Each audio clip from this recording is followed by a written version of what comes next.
এখন আর একটা ঘরও মাটির উপরে অস্তিত্ব নাই, একজন মুসলমানেরও নাই, সব সমান করে ফেলছে গত কয়েকদিনের আক্রমণ।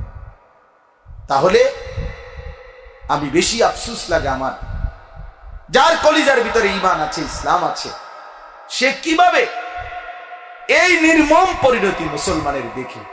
ওই দিন পত্রিকায় ছবি দিছে, দেখো যে 6 বছরের একটা বাচ্চা মেয়ে, আমি নিজে দেখছি ছবিটা, বাচ্চাটা সাক্ষাৎকার দিতেছে, বলতেছে সাংবাদিকের কাছে, 6 বছর বয়স, বলতেছে আমি অন্যদের সাথে খেলতেছিলাম, হঠাৎ করে বোমা পড়ছে, বোমার আঘাতে আমি বেহুশ হয়ে গেছি, যখন আমার হুঁশ ফিরে আসছে, ও বাচ্চা মেয়ে বলতেছে আমি দেখি তাকায় আমার হাতটা নাই, আমার ডান হাতটা আমার থেকে বিচ্ছিন্ন, আমার হাত কোথায় উড়ে গেছে আমি।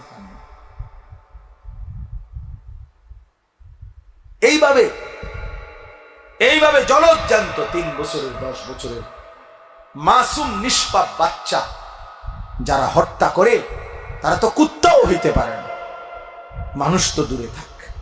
আর আমাদের ছেলেরা, আমাদের মুসলমান ছেলেরা এখনো আগের মতোই চুল, চেহারা, মোবাইল, নারী, ছবি, অশ্লীল দৃশ্য, এত পাষাণ যে এক ফোঁটা চোখের পানি পড়ে। আয় হায় হায়, জালেম, কেমনে এত বড় জালেম হইলি বেটা, কেমনে এত বড় জালেম হইলি বেটা। একই সময়ে পৃথিবীতে যখন, এটা তো ঘটনা যদি এমন হইতো যেটা রূপকথা, গল্প, পিছনের কোনো কাহিনী, এটা তো এই মুহূর্তের চলমান বাস্তবতা। পৃথিবীর এই ছোট্ট পৃথিবীর এক পাশে যখন মুসলমানের রক্তে লাশ সে জমিন গড়াগড়ি খাচ্ছে, আর আমাদের ছেলেরা এক ওয়াক্ত নামাজও পড়ে না, সারা দিন মোবাইল থেকে চোখটাও ফিরায় না। কেমনে জাতি টিকবে, কিভাবে ঠিক।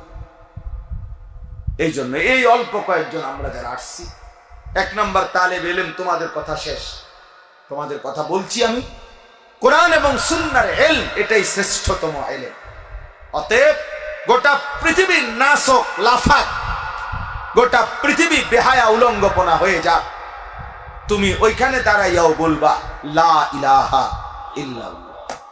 अगरचे बुत है जमात की आस्तीनों में, मुझे है हुक्म खुदा ला इलाहा इल्लल्लाह। আমি শুধু আল্লাহকেই মানি, আমি দ্বীন মানি। ও মুজালাসাতে আহলিল ইলম, ইমাম মালিক রাহমাতুল্লাহ আলাইহি তখন হাদিসের যে দর্স ছাত্রদেরকে যে পড়ানো, সেটার থেকে ফিরে আসতেন, অর্থাৎ বন্ধ করে দিতেন। এমনকি আহলে ইলম, ওলামায়ে কেরামের সাথেও বসা, বিশেষ কোনো সবার সাথে কাজ করা, আলেমদের কাজ, মজলিস, এইটাও তিনি ত্যাগ করতেন এবং বলতেন ওয়া আকবালা ইলা তিলাওয়াতিল কোরআন মিনাল মাসহাফ, এবং তিনি সরাসরি কোরআনুল কারীমের এরকম কপি নিয়ে সরাসরি কোরআনুল কারীমের তেলাওয়াতে মশগুল হয়ে যেত। মানে বুঝাচ্ছেন যে রমজান মানে ভিন্ন কিছু, রমজান মানে ভিন্ন কিছু। রমজান হলো ইনফেরাদি আমল, মানে ব্যক্তিগত আমলের শ্রেষ্ঠতম মাস। আমাকে ঘটন, আমার নিজের জীবন, নিজের আখেরাত, নিজের কবর, নিজের পরকাল, নিজের মৃত্যু পরবর্তী জিন্দিগি সাজাইবার সবচেয়ে মোক্ষম সুযোগ, শ্রেষ্ঠতম মৌসুম রমজান, রমজান মাস।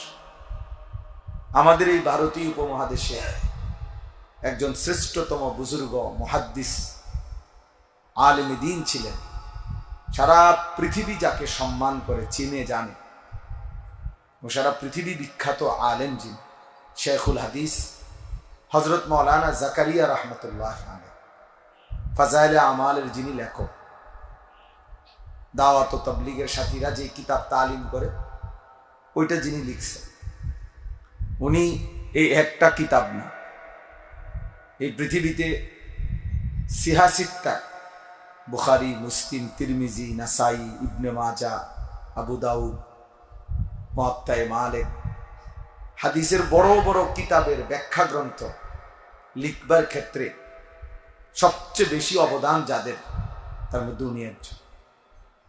উনি পৃথিবী বিখ্যাত মুহাদ্দিস।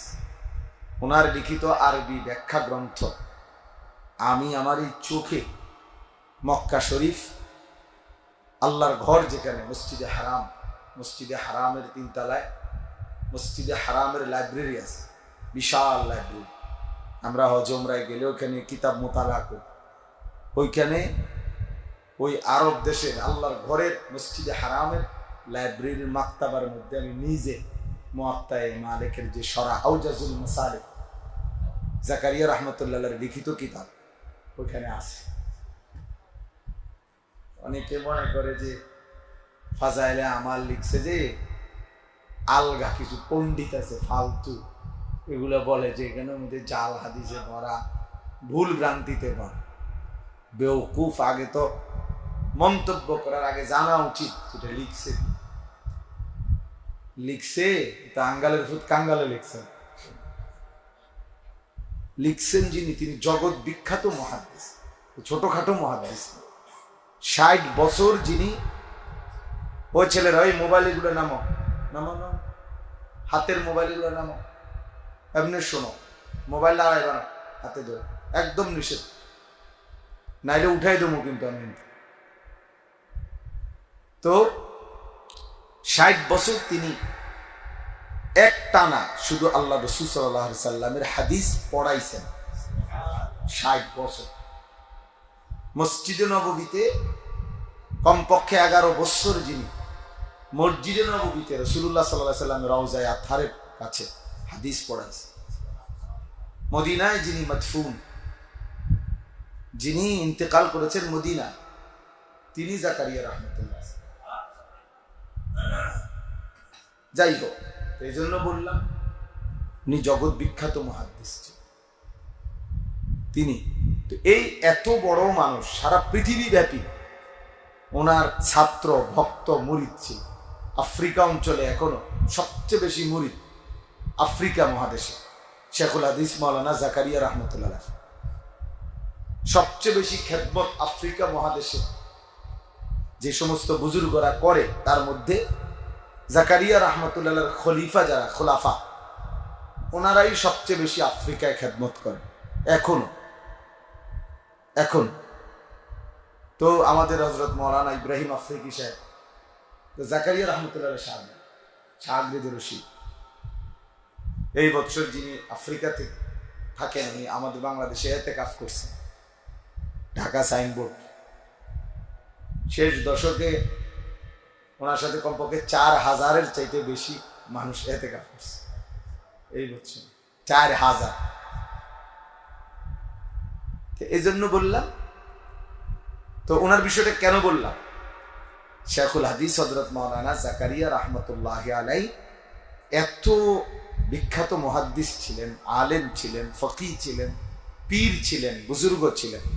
কিন্তু যখনই রমজান আসতেন, তো এই দর্স তাদরিস, পড়ানো, হাদিস শেখানো, হাদিস পড়ানো, ফতোয়া, মানুষের সাথে দ্বীনি যত ব্যস্ততা ছিল সব বন্ধ করে, এটা একেবারে স্পষ্ট ওনার জীবনীতে আছে। উনি সব বন্ধ করে দিতেন। এমনকি কিতাবে আছে যে উনি দরজার সিটকারি লাগাই দিতেন রমজান মাস। শুধু নামাজে যাইতেন, জামাতের থেকে এসে আবার তেলাওয়াত, জিকির, ওজিফা, ব্যক্তিগত ইবাদতে আমলের মধ্যে 24 ঘন্টা লেগে থাকত রমজান মাস। এজন্য হিন্দুস্তানে সাহারানপুর এলাকায়, অর্থাৎ যেখানে উনি থাকতেন, মাজাহিরুল উলুম সাহারানপুর মাদ্রাসা, জাকারিয়া রাহমাতুল্লাহ আলাইহি। তো ওই সাহারানপুরে রেল স্টেশনে, ইন্ডিয়ায় সবচেয়ে বেশি চলাচল করতে হয় রেল স্টেশন, রেলগাড়িতে। ইন্ডিয়ায় চলাচল বেশি করে মানুষ রেল লাইন, আমাদের এই লোকাল বাসের চাইতেও বেশি হলো কি ট্রেন বেশি এখানে। তো সাহারানপুর স্টেশনে তখনকার যুগে রেল স্টেশনে সারা পৃথিবী থেকে মানুষ ওনার সাথে দেখা করার জন্য আসতো জাকারিয়া রহমতুল্লাহর কাছে, ওনার ভক্তরা, মুরিদরা, ছাত্ররা। কিন্তু যখনই রমজান মাস আসতো তো রেল স্টেশনের যারা কুলি তারাও তো বুঝতো যে এই রেল স্টেশনে যারাই একটু দিনদার শ্রেণী নামতো ওরা বুঝতো যে ওনারা জাকারিয়া রহমতুল্লাহর কাছে যাইতেছে, এরা জানতো এটা। কিন্তু রমজান মাস আসলেই তো এই কুলিরা যখন কেউ দেখতো এরকম কোন দিনদার লোক রেল স্টেশনে আইয়া নামছে তো জিজ্ঞাসা করতো, আপনি কই যাবেন? বললো যে জাকারিয়া রহমতুল্লাহ সাক্ষাতে যাচ্ছে। তো ও কুলি বলতো ইন্না লিল্লাহ, আপনি জানেন না শায়েখের এখন রমজান মাস। মানে কুলিরাও জানতো যে এই রমজান মাসে শায়েখ কারোর সাথে কি করে না, দেখা। তো হেরাও আফসোস করতো যে আহা, শায়েখের তো এখন রমজান মাস, শায়েখের এখন রমজান মাস। আমরা যেরকম বই যে আমনে তো সিজন কাপড় ব্যবসায়ী করে রমজান মাসে কয় না যে আরে তোমার তো এখন কি বাম্পার, তোমার তো এখন ব্যবসার বাম্পার। এর তার মানে শায়েখের এখন রমজান মাস। তো আমি ওই সবকের কারণে এই কথাটা বললাম। মানে কেন তোমরা অনেক ছেলেরাও আছো, তোমাদের ওইটা বোঝা উচিত। আমাদের কওমি মাদ্রাসা রমজানের পরে বছর শুরু করে কেন? আর রমজানের অর্থাৎ শাবান, যেটা আমরা লাইলাতুন নিসফে মিন শাবান, শবে বরাত বলি, স্বাভাবিকভাবে আমাদের এই শবে বরাতের আগেই বছর কি হয়ে যায়, শেষ। বার্ষিক পরীক্ষা, সালানা পরীক্ষা হয়ে যায়। তো এই পর থেকে পুরা রমজান ব্যাপী আমাদের ফিকির থাকে, তার ব্যক্তিগত আলাদা পড়ালেখা, ইবাদত, আমল, তেলাওয়াত, দোয়া ইত্যাদি আমল। আবার রমজানের পরে নতুন বছর শুরু হয়। এজন্য এটা রমজান মাসটাকে আলাদা আল্লাহ পাকের ইবাদত এবং বন্দিগিতে আদায় করার জন্যই আমাদের বুজুর্গানে দিন যুগ যুগ ধরে এই নিজাম চালু করেছে। এই জন্য আজকেও আলহামদুলিল্লাহ এই ধারাবাহিকতায় এই কয়েকদিনের মধ্যে আগামী এক সপ্তাহের ভিতরে বাংলাদেশের শত শত হাজার হাজার মাদ্রাসায় সবক দেওয়া হবে। আমাদের বুজুর্গরা, ওলামারা বিভিন্ন মাদ্রাসায় সবক দিবেন। তো আজকেও যে এই মাদ্রাসার যা বাচ্চাদেরকে সবক দেওয়া হলো, আল্লাহ তাআলা প্রত্যেককে আলেম দ্বীন হিসাবে কবুল করে নেন। ইলম অনেক বড় নিয়ামত, যাকে আল্লাহ তাআলা ইলম দান করছে, কোরআন সুন্নাহর ইলম, তাকে আল্লাহ তাআলা সবচেয়ে বড় নিয়ামত দান করছে। কোরআনুল কারীমের মধ্যে আছে আল্লাহ তাআলা বলছেন, ইয়ারফাইল্লাহুল্লাযীনা আমানু মিনকুম, আল্লাহ তাআলা যারা ঈমানদার তাদেরকে মর্যাদাবান করেন, সম্মানিত করেন, উচ্চ মর্যাদাবান করেন। তবে আল্লাহ তাআলা বলতেছেন ওয়াল্লাযীনা উতুল ইলমা দারাজাত, আর তবে যাদেরকে আল্লাহ তাআলা ইলম দান করছেন তাদের মর্যাদার কোনো সীমা পরিসীমা নাই। দারাজাত, তাদের মর্যাদা সীমাহীন, অগণিত, বহু বচন, কোনো সংখ্যা নির্ধারণ নেই। এজন্য সবার এটা বোঝা উচিত, সবার, যে কোরআন এবং সুন্নাহর ইলম আল্লাহ তাআলা যাকে দান করছেন তার সমকক্ষ এই জেনারেল লাইনের সবগুলো বই একত্র করলে হবে। সারা পৃথিবীর সমস্ত ইউনিভার্সিটির পড়ালেখা একত্র করলেও কোরআন সুন্নাহর কাছেও আসবে। এই জন্য উচ্চ শিক্ষা কিংবা উচ্চ শিক্ষিত কেউ যদি বলে তো সেটা একমাত্র কোরআন এবং সুন্নাহর ইলম। কোরআন সুন্নাহর ইলম ছাড়া কেউ যদি অন্য কিছুকে উচ্চ শিক্ষা বলে তো সে তার ঈমানের সমস্যা, তার ঈমানের মধ্যে কি, কারণ কোরআনুল কারীমের সামনে, রাসূলুল্লাহ সাল্লাল্লাহু আলাইহি ওয়াসাল্লামের সুন্নাহর সামনে বাংলা, অঙ্ক, ইংরেজি, পদার্থ, জীববিজ্ঞান, রসায়ন বিজ্ঞান, চিকিৎসা বিজ্ঞান, এরপরে যে কারিগরি শিক্ষা, এরপরে যত ইঞ্জিনিয়ারিং, সব কিছু একসাথে করলেও কোরআনুল কারীমের সূরা ফাতিহার একটি অক্ষরের সমান মর্যাদা হবে না। তাহলে কাজেই যেটা শ্রেষ্ঠ ইলম, তো ওই ইলমে যারা শিক্ষিত তারাই উচ্চশিক্ষিত, তারাই সবচেয়ে বেশি জ্ঞানে এবং এলেমে তারাই ধনী। এজন্য আমি অনেক সময় বলি, ওই যে এলম, এটার অর্থ শুধু জ্ঞান বললেই যথেষ্ট না। এলেম অর্থ বাংলা যদিও বলা হয় জ্ঞান, কিন্তু আসলে এলেম এটা আলাদা পরিভাষা। নামাজ অর্থ শুধু প্রার্থনা বললেই নামাজ বুঝায় না। নামাজ মানে প্রার্থনা না, না প্রার্থনা না। নামাজ একটি পরিভাষা, সালাত, এটার একটা নির্দিষ্ট কাইফিয়াত আছে, যার যে কোনো ভাবে প্রার্থনা করলেই সেটা নামাজ হয় না। শরীয়তে এর একটি নির্ধারিত রূপরেখা আছে, শরীয়তের মধ্যে এটার একটা দিক নির্দেশনা আছে, কোনটা কিভাবে করলে এটারে নামাজ বলে, এটার একটা শুরু শেষ আছে। তো ঠিক যে কোনো জ্ঞানকে এলেম বলে না।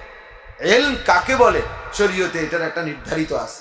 একমাত্র কোরআনের জ্ঞান যেটা, রাসূলুল্লাহ সাল্লাল্লাহু আলাইহি সাল্লামের সুন্নাহর জ্ঞান যেটা, এটাই একমাত্র ইলম, এটাই ইলম। আর এমনি জ্ঞান যে কোনোটাকে বলতে পারে, কিন্তু ইলম সবটাকে বলা যাবে। এজন্য বিদ্যা অর্জন করা প্রত্যেক মুসলমানের উপর ফরজ। আল হাদিস এই কথা লেখা স্কুলের ওয়ালে লিখলে হতো না, স্কুলের ওয়ালে নাই, এটা অনেক স্কুলের ওয়ালে লিখে রাখে, বিদ্যা অর্জন করা প্রত্যেক মুসলমানের উপরে ফরজ। আল হাদিস মানে কি বুঝাইতে চাইছে? বুঝাইতে চাইছে এই স্কুলের ভিতরে যত পড়ালেখা হয় সবগুলো অর্জন করা প্রত্যেক মুসলমানের উপরে ফরজ। না না, জি না, এটা ফরজ না, এটা সবার উপরে ফরজ না। ফরজ হলো কোরআন সুন্নাহর ইলম শিখা, প্রত্যেকের উপরে ফরজ। কথা বুঝছেন কিনা ছেলেরা? তোমরাও বুঝছো।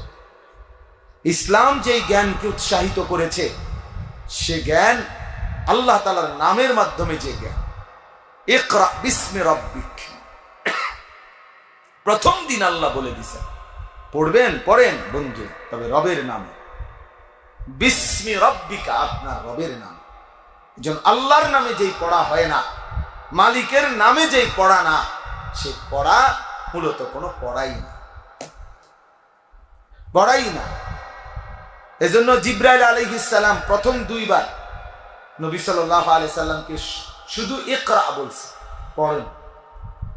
এটার অনেক ব্যাখ্যা আছে, এর মধ্যে এটা একটা ব্যাখ্যা যে নবীজি সাল্লাল্লাহু আলাইহি সাল্লাম প্রথমেই যতবারই জিবরাইল বলছে পড়ুন, উনি বলছে না, মা আনা বিকারি, আমি পড়বো না, পড়তে চাচ্ছিলেন না। কিন্তু যখনই জিবরাইল আলাইহিস সালাম বলছে ইকরা বিসমি রাব্বিক, এইবার নবীজি পড়া শুরু করে দিয়েছে। যেন নবীজি বলতেছে, তো জিবরাইল আমি তো এইটার অপেক্ষায় ছিলাম যে রবের নামে পড়বেন, এটা কইলে না পড়তাম বেটা, তুমি কি কও হুদা পড়েন, হুদা পড়তাম কি? এটা একটা তাওজিহ, আরো আছে বাকি, এটাও একটা কি তাওজিহ। যখন বলছে রবের নামে, আল্লাহর নামে পড়ুন, তো নবী সাল্লাল্লাহু আলাইহি সাল্লাম আর থামে নাই। সেই যে তিনি পড়া শুরু করছে, তো 23 বছর পড়েই গেছে, 30 পারা কোরআন পড়ে গেছে, যেদিন রবের নামে পড়া শুরু। এই জন্য মুসলমান হিসাবে ওই মানুষের জীবন ব্যর্থ জীবন যে আল্লাহর কোরআন পড়তে পারে না। মুসলমান হিসাবে ওই জীবন ব্যর্থ জীবন যে রাসূলুল্লাহ সাল্লাল্লাহু আলাইহি সাল্লামের সুন্নাহ পড়তে জানে না। বাকি পড়ালেখাগুলো একজন মানুষ যদি নাও পড়তো, তাহলে দুনিয়ার ভাত মাছ খাদ্য পানীয়র জন্য যথেষ্ট ছিল, এমনি ভোগ করতে পারে। কেউ যদি বাংলা, অঙ্ক, ইংরেজি, পদার্থ, জীববিজ্ঞান এক লাইনও না পারে, কেউ যদি একটা নামও লিখতে পারে না, অঙ্ক ইংরেজি তো পরের কথা, বাংলাতে তার নামটাও লিখতে জানে না, দস্তখতটাও দিতে পারে না, বরং শুধু টিপসই দেয়। এমন মানুষ আছে না যারা কি দেয়? টিপ দেয়, আর টিপসই দেয়, টিপসইও দিতে পারে না। আরেকজনে আঙ্গুল দইরা দেওয়া লাগে, ভাই এন দিয়ে দেন, এটা এন দিয়ে, তারপরে কোনান দিয়ে টিপ দিব, এটাও কোথায় বোঝেন না? আর দলিল ওরা দেন না, আঙ্গুল দিয়ে দইরা দেয়, তাহলে টিপসই দেয়। তাহলে এরকম এত মূর্খ যে নামটুকুও দস্তখত করতে জানে না, অথচ ওই লোকটাও দুনিয়া পূর্ণ ভোগ করে, ভাত মাছ চাল ডাল দালান বিল্ডিং, স্ত্রী সন্তান সংসার, নেতাগিরি মাতব্বরি ফুটাঙ্গিরি সব কিছু মুরুক্ষ বকলম তারাও দুনিয়া করতেছে। মুরুক্ষ কোনো নেতা নাই, সই করতে পারে না এমন কোনো নেতা নাই। আমি দেখছি না এমন নেতা আছে, আমার এলাকায় দেখছি। কোটি কোটি টাকার মালিক, কোটি কোটি কোটি কোটি কোটি টাকার মালিক বেটা, হেইতে বেটা ফেফার উল্টে দেয়। তাইলে এর নামে, এর কোম্পানির নামে ঢাকা শহরের রাস্তার জায়গার নাম হয়ে গেছে ওই কোম্পানি। যাই হোক, তাহলে বুঝাইতে চাইলাম একদম মূর্খ ছিল, দুনিয়া ভোগ করতেছে। তার অধীনের কর্মচারী হইলো তোমার ডক্টরেট ডিগ্রি করা কর্মচারী, যে তার কর্মচারী যিনি বড় পিএইচডি করা, সে কয় ওনারে স্যার স্যার স্যার স্যার। হেইতে স্যার কি এইটাও তো করতে পারে না, তার বাসে জানেনি স্যার কি। কিন্তু আল্লাহ তাআলা তাকে কোটি কোটি টাকা সম্পদ দিচ্ছে। তাহলে দুনিয়া ভোগ করার জন্য এই পড়ালেখা না হলেও চলবে, কিন্তু কোরআন এবং সুন্নাহর ইলম ছাড়া আখিরাত মিলবে না। তাহলে বাংলা অঙ্ক ইংরেজি ছাড়া দুনিয়া মিলবে, কিন্তু কোরআন সুন্নাহ ছাড়া আখিরাত মিলবে না। আখিরাত তোমার মামুর বাড়ি না, আখিরাত তোমার মামুর বাড়ি না, আখিরাত কারো চাচার শ্বশুর বাড়ি না। আখিরাত বন্দেগীর বিনিময়। কোরআনুল কারীমের মধ্যে আল্লাহ তাআলা বলছেন, জাযাআন বিমা কানু ইয়ামালুন। আমি আল্লাহ তাআলা তোমাকে এই যে জান্নাতের বিনিময় দিচ্ছি বান্দা, তোমার সারা জিন্দেগীর আমলের বিনিময়ে আমি আল্লাহ দয়া করে তোমার জান্নাত দিয়ে দিলাম। এ তোমার সেজদার বিনিময়। কুলু ওয়াশরাবু হানিআম বিমা আসলাফতুম ফিল আইয়ামিল খালিয়া। আল্লাহ জান্নাতি বান্দাকে বলবে, দুনিয়ার জীবন যে তুমি নেক আমলগুলো করেছিলে, আজকে তার বিনিময়ে আমার এই জান্নাতে খাও পান করো নিশ্চিন্তে নির্বিঘ্নে নির্বিঘ্নে। এই জন্য প্রত্যেকটা আমলের জন্য ইলম জরুরি, ইলম জরুরি, কোরআন সুন্নাহর ইলম। এমনকি ঈমানের জন্য ইলম জরুরি। ফা'লাম আন্নাহু লা ইলাহা ইল্লা, ফা'লাম, আল্লাহ বলছে এই কথার ইলম অর্জন করো যে লা ইলাহা ইল্লাল্লাহ, আল্লাহ ছাড়া আর কোন ইলাহ নাই। এইটারও ইলম তোমার দরকার যে আল্লাহ ইলাহ নাই বলতে কি, শিরিক কি, কুফর কি, ঈমান কি, তাওহীদ কি, ইখলাস কি, এটাও শেখা দরকার, এটাও জানা দরকার, এটাও বোঝা দরকার। অসংখ্য মানুষ এমনও আছে যাদের জবানে তো কালেমা এটা পড়তে পারে, কিন্তু বিশ্বাসে, কথায়, আচরণে, কলিজার ভিতরে কোনো বিষয়ে সে ঈমান হারা। সে জানেও না কোন শব্দ, কোন বাক্য, কোন বিশ্বাস এমন করে রাখছে, এমন বলে ফেলছে যার দ্বারা তার ঈমান চলে গেছে। অথচ সে মুখেও এখনো পড়তে পারে লা ইলাহা ইল্লাল্লাহ, এটা কইতে পারে, কিন্তু বাস্তবে তার কি নাই? ঈমান নাই, তার তো খবরই নাই। আন তাহবাতা আমালুকুম ওয়া আনতুম লা তাশউরুন। আল্লাহ বলছে, বান্দা এমন হতে পারে যে তোমার পুরা জিন্দেগীর আমল ছুটে গেছে, অথচ তুমি জানো না। ওয়া আনতুম লা তাশউরুন, তোমার জানাই নাই, জানাই নাই। আহা ছেলেরা, তোমাদেরকে বলি বাবা, অনেক কথা, অনেক বিশ্বাস এমন আছে যে কারণে বেঈমান হয়ে যায়। অথচ তুমি তো মনে করছো তুমি শুক্রবারে জুমার নামাজ পড়ছো, তুমি মনে করছো তুমি শবে বরাতে নামাজ পড়ছো, তুমি মনে করছো তুমি রোজা রাখছো, কিন্তু এই সবগুলো কাউন্ট হওয়ার জন্য ঈমান জরুরি। এগুলো সব কাউন্ট হওয়ার জন্য ঈমান জরুরি, ঈমান জরুরি। বিশ্বাস মূল বিষয়। ঈমানের সমস্যা, আকীদার সমস্যা বড় সমস্যা, বড় সমস্যা। এই জন্য ইলম জরুরি। কোরআন সুন্নাহর ইলম আমাদের প্রত্যেকে জরুরি। আমাদের হযরত মাওলানা আব্দুল মালিক সাহেব দামাত বারাকাতুহুমুল আলিয়া কে আমাদের জাতীয় মসজিদ বাইতুল মুকাররমের যিনি সম্মানিত খতিব, বাংলাদেশের মানুষ তাকে যেটুকু চিনে, আরব বিশ্ব গোটা পৃথিবীর ওলামা মানুষরা তারে তার চাইতে 100 গুণ বেশি চিনে। বাংলাদেশে তিনি যেতটুকু সম্মানিত, মধ্যপ্রাচ্যে আরব বিশ্বে উনি তার চাইতে 100 গুণ বেশি সমাদৃত। জানো নি আসা, আরব বিশ্বের ইউনিভার্সিটিতে হযরতের কিতাব সিলেবাস হিসাবে পড়ানো এই খতিব সাহেব, যার বাবাই বলছিল আব্দুল মালিক রেদি এক গৃহ ভবিষ্যতে তে কেমনে চলবো। আরে আমাদের কুমিল্লার মনোহরগঞ্জের লাকসামের হুজুরের বাড়ি, আমি গত 6 মাস আগে ওনার বাড়ির সামনে ওয়াজ করে আসছি। ওনাদের বাড়িটা দেখতে গেছি, ছোট্ট একটা বেড়ার ঘর, বাংলা শোনা, অথচ উনি সারা পৃথিবী বিখ্যাত, আগে পৃথিবী বিখ্যাত। আমি এখন মাওলানা ইয়াহিয়ারে বলছি, পুকুরের পানি লড়লে তো পুরাটাই লড়ে, বোঝা যায়, কিন্তু মহাসাগরের নিচে অনেক ঝড় তুফান তোলপাড় হয়, উর্ফি দিয়া তাকাইলে মনে হয় পানি একদম শান্ত, কিন্তু ভিতরে তুফান চলতেছে।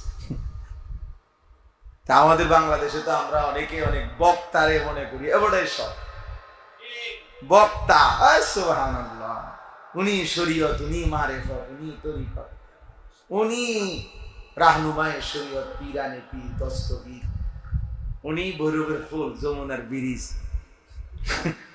কাঁটা বালিশ, লোড়া বদনা, সব সব বক্তা। মানে একজন মানুষের কাছে হয়তো একটু পরিচিত হয়েছে, আল্লাহ করাইছে, এবার যত সাপ শহরের, এইবার সাত ডালাই বক্তা সাজাইতে হবে, এইবার মোটরসাইকেল কিনছে, এটার দোয়া, এটা ওই বক্তা, ওটা বক্তা, একটা মোটরসাইকেলের দোয়াও করতে বলি, যার যত মুশকিল সব কিছু নেই। অথচ আপনার বাস্তবতা হলো এমন অসংখ্য আলেমে দ্বীন আছে যাদের ভেতরে সাগর মহাসাগরের ঢেউ চলতেছে, কিন্তু পৃথিবীবাসী টেরও পায় না, পৃথিবীবাসী জানেও না। একটা জিনিস মনে রাখতে হবে, আল্লাহ তাআলার দুইটা সিফাত, আয-যাহির আল বাতিন। আয-যাহির মানে যিনি প্রকাশকারী, আল বাতিন মানে যিনি গোপন করে রাখেন, আবৃতকারী। তো আল্লাহ তাআলার সিফাত গুলো আল্লাহ বান্দার উপরে তার বহিঃপ্রকাশ করে। যেমন আল্লাহ গফুর, তো আল্লাহ বান্দার উপরে তার মাগফিরাতটা কি করে বহিঃপ্রকাশ করে, মানে মাফ করে দেয়। আল্লাহ তাআলা আজিজ, শক্তিশালী, তো আল্লাহ তাআলা তার সৃষ্টির উপরে তার শক্তিটাকে কি করে বহিঃপ্রকাশ। কথাটা বুঝছেন কিনা? তুমি বুঝো কমপক্ষে বেটা ইলিয়াস। তো আল্লাহ তাআলা তার নামের সিফাত তার সৃষ্টির উপরে কি করে বহিঃপ্রকাশ করে। ঠিক আল্লাহর দুটা নাম, আয-যাহির যিনি প্রকাশ করেন, আল বাতিন যিনি গোপন রাখেন, আবৃতকারী। তো আল্লাহ তাআলাও তার বান্দাদের মধ্য থেকে এই দুই নামের আলোকে কাউকে তিনি প্রকাশ করেন, কাউকে তিনি গোপন। বুঝছেন? এটা আল্লাহ তাআলার কুদরত। যারে তিনি প্রকাশ করছেন তো তারে আল্লাহ তাআলা আয-যাহির নাম থেকে দিয়েছেন, যারে তিনি গোপন রাখছেন তারে আল বাতিন থেকে। পৃথিবী কেউ চিনছে না আর কি। হাসরের ময়দানে দেখা যাবে বাদশাহ বাদশাহ, তখন বাকিরা এই যারা স্লোগান দিছে তারা গো ইন্না লিল্লাহ, কি ধরা খাইলাম, স্লোগান দিলাম কারে? বুজুর্গ বেটা, বুজুর্গ তো বেটা না, হায় হায় কি ভুল করলাম। এই জন্য আল্লাহ তাআলা তার উভয় নাম জাহের করে, আল্লাহ প্রয়োগ করে, বহিঃপ্রকাশ করে। এই জন্য কাউকে যদি পৃথিবী খুব চিনে তার জন্য শুকর আদায় করা, কাউকে যদি কেউ না চিনে তার জন্য শুকর আদায় করা। সারা দুনিয়া চিনুক বা না চিনুক, আমার মালিক চিনে কিনা সেটা হলো দেখা। আমরা ওই বুজুর্গরা যারা আল্লাহর ওলিরা তো সাদা মাঠা উদাহরণ দেয়। আমার মনে আছে আমি ছাত্র জীবনে বয়ানে শুনছি, বুজুর্গ ওলামায়ে কেরাম তো ওই বলছে উদাহরণ দিতে গিয়ে যে নতুন বউ মেয়েরে তার বিয়ে, তো তার বান্ধবীরা তারে নতুন করে সাজাইতেছে কাপড় কাপড় গহনা দিয়ে। হ্যাঁ, তারা খুব সুন্দর করে তারে নতুন বধূ নতুন বউ হিসাবে সাজাইছে। সাজাইয়া সবাই বলতেছে যে মাশাআল্লাহ, তোকে না দারুণ দেখাচ্ছে, খুব সুন্দর হয়েছে, হ্যাঁ শাড়িটা খুব চমৎকার হয়েছে, ওড়নাটা খুব সুন্দর হয়েছে, এভাবে সবাই প্রশংসা করতেছে। কিন্তু ওই মেয়ে কাঁদতেছে। তো সব বান্ধবীরা বলতেছে যে এত সুন্দর সাজে তোকে আমরা সাজাইলাম, তো তারপরও তো কাঁদতেছো কেন? আমরা সবার কাছে এত সুন্দর লাগতেছে, আমরা সবাই বলতেছি। এই তখন ওই কন্যা নববধূ মেয়েটা তখন বলছে, বান্ধবীরা তোমরা সবাই সুন্দর লাগছে এটা বললে কি লাভ হবে? যার জন্য আমার সাজাইছো সে যদি আমাকে সুন্দর না বলে, সে আমাকে সুন্দর বলবে কিনা, তার কাছে পছন্দ হবে কিনা, এটা না মূল দেখার বিষয়। তাইলে গোটা পৃথিবীবাসী তো আমারে নিয়ে লাফালাফি করছে, তোমারে নিয়ে লাফালাফি করছে, হ্যাঁ, কিন্তু আরশে আজিমের মালিক তিনি পছন্দ করলেন কিনা এটা না দেখার বিষয়, এটা না দেখার বিষয়। মানুষ তো হইছে 50,000, কিন্তু আরশে আজিমের কি খবর? মানুষ তো হইছে 5 লাখ, বুঝলাম, কিন্তু আসমানে কি হইছে সেটা না দেখার বিষয়। আল্লাহ তাআলার কাছে গ্রহণযোগ্য হয়েছে কিনা সেটাও তো দেখার বিষয়।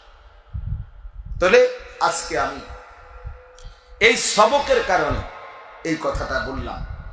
ছেলেরা, বাবারা, তোমাদেরকেও, যারা মাদ্রাসার ছাত্র, তোমাদেরকেও বলি, বাপ, এ গোটা পৃথিবীর যত চাকচিক্য বিলাসিতা, যার যত নাফরমানি খামখেয়ালি, কেউ মোবাইল টিপতেছে, কেউ চুলের ফ্যাশন করতেছে, কেউ মোটর সাইকেল চলাইতেছে, কেউ 14 বছর বয়সে বাঁধনহীন, কোনো বাঁধন নিষেধ নাই, আনন্দ ফুর্তি মজা করতেছে, নারী, ছবি, অস্থির দৃশ্য, নাচ গান, বেহায়াপনা, অসভ্যতা, নোংরামি, যা মন চায় তাই করতেছে। তোমরা তালেবে ইলম এই আস্ফালন, এই নাফরমানদের এই নড়াচড়া দেখা ভুল কইরো না, বোকামি কইরো না, বরং তুমি আফসোস কইরো না যে আরে আমি যদি এমন স্বাধীনতা পাইতাম তাইলে আমিও তো একটু মজা করতে পারতাম। মাদ্রাসার কারণে, আল্লাহর কোরআন পড়ার কারণে আমি তো আর এগুলা পারছি না। না বন্ধু, এটা মনে রাখতে হবে, এই বাইরের এই লাফালাফি ফালাফালি গুনার এই আবরণ, এরা মূলত প্রত্যেকেই অভিশপ্ত। তুমি আল্লাহর কোরআন নিয়ে আছো, তুমি কেবল মালিকের কাছে দামি, তুমি মালিকের কাছে দামি। ওরে অভিশপ্ততার কারণে, আল্লাহ তাআলার নারাজির কারণে ওদের দ্বারা এই নাফরমানি হচ্ছে। আর আল্লাহ তাআলার পছন্দের কারণে তোমার হাতে আল্লাহর কোরআন উঠছে, আল্লাহর কোরআন উঠছে। হ্যাঁ হ্যাঁ, এই এখনো আজকেও মাগরিবের নামাজ পড়ছি যেই জায়গায়, মাগরিবের নামাজ পড়ছি যেখানে, তো নামাজের সালাম ফিরাইয়া আবার নামাজ পড়ছি। এখন সালাম ফিরাইয়া আবার পড়ছি সিরাতাল মুস্তাকিম, এক আছে ইহদিনা সিরাতাল মুস্তাকিম, তার বাড়ির মুস্তাকিম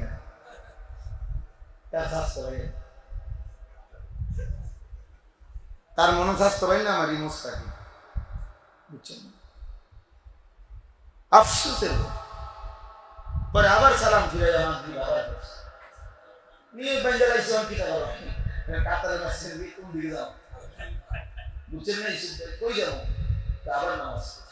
সাথীদেরকে বলছি আবার পরে নামাজ। হ্যাঁ বেটা, আল্লাহ তাআলার কোরআন কালামে এটুকু শুদ্ধ করতে পারে না। ওই জীবন কি পরিমাণ অভিশপ্ত জীবন, যাকে আল্লাহ তাআলা জবান দিয়েছেন, যিনি দিলেন জবান, যার জিহ্বা, যার চোখ, যার নাক, যার কান, আহা, তার নামটাই সুন্দর করতে পারে না, তার কথাটাই পড়তে পারে না, সেই মালিকের চিঠি আল্লাহর কোরআন, হ্যাঁ, সেই রাসূলের চিঠি হাদিস এটাই যে পড়তে পারে না, সে আর জীবনে কি বললো এই জিহ্বা দিয়ে?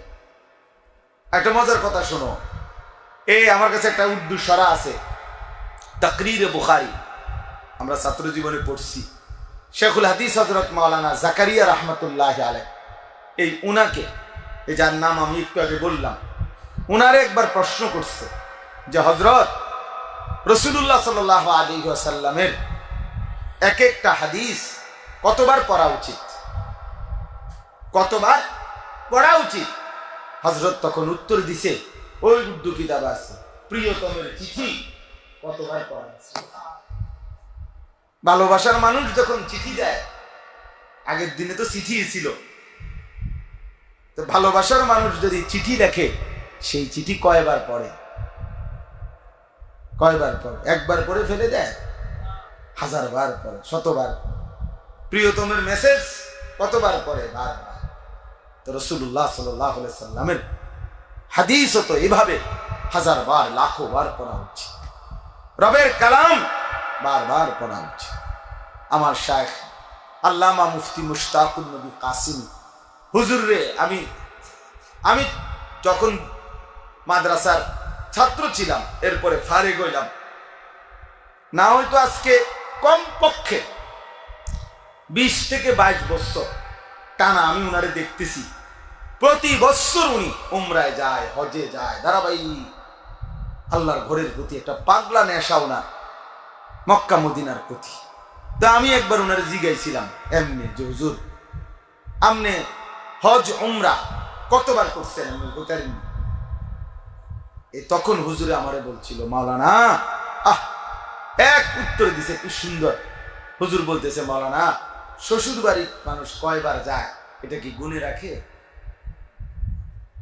আপনি গুনছেন কয়বার শ্বশুর বাড়ি দিয়েছেন? তার মানে প্রিয় জায়গায় কতবার গেছি এটা কি গুনার বিষয়? এত মহব্বতের বিষয়, এত ভালোবাসার বিষয়, এত মহব্বতের বিষয়, মহব্বতের বিষয়। এই জন্য আজকে দোস্ত, অনেক যে কয়জন জেনারেল বা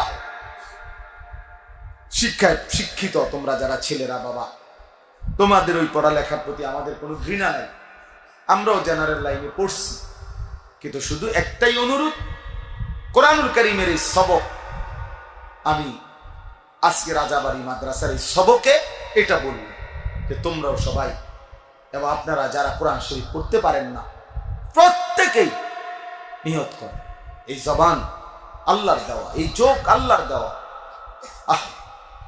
যার চোখ তার নাম বলতে পারে না, যার জিহ্বা তার নাম পড়তে পারে না, তার কালাম পড়তে পারে। আলাম নাজআল লাহু আইনাইন ওয়া লিসানান ওয়া শাফাতাইন। আল্লাহ তাআলা জিজ্ঞাসা করবে যে বান্দা বলো, আমি কি তোমাকে 2টা চোখ দেই নাই? আলাম নাজআল লাহু আইনাইন, আমি কি জিহ্বা দেই নাই? আমি কি 2টা ঠোঁট দেই নাই? আমি দিলাম, আমার নাম পড়তে পারো না, আমার নাম বলতে পারো না। আজকে সারা পৃথিবীতে মুসলমানদেরকে নিয়ে সারা বিশ্ব ঠাট্টা করতেছে, মুসলমানের রক্তে জমিন ভাসতেছে, মুসলমানের লাশ আকাশে ছিন্ন ভিন্ন হয়ে টুকরা টুকরা হয়ে যাইতেছে। আর বেঈমান শুধু বক্তব্য দেয়, বিবৃতি দেয়, আলোচনা করে, বৈঠক করে, এই সেই 9-6 কথা বলে। কারণটা কি? কারণ আমাদের রবের সাথে আমাদের সম্পর্ক, আমাদের মালিকের সাথে আমাদের সম্পর্কের ঘাটতি, যার কারণে নাফরমান বেঈমান আমাদের সাথে ঠাট্টা মশকারি করছে। এজন্য আমরা প্রত্যেকেই আমাদের আল্লাহ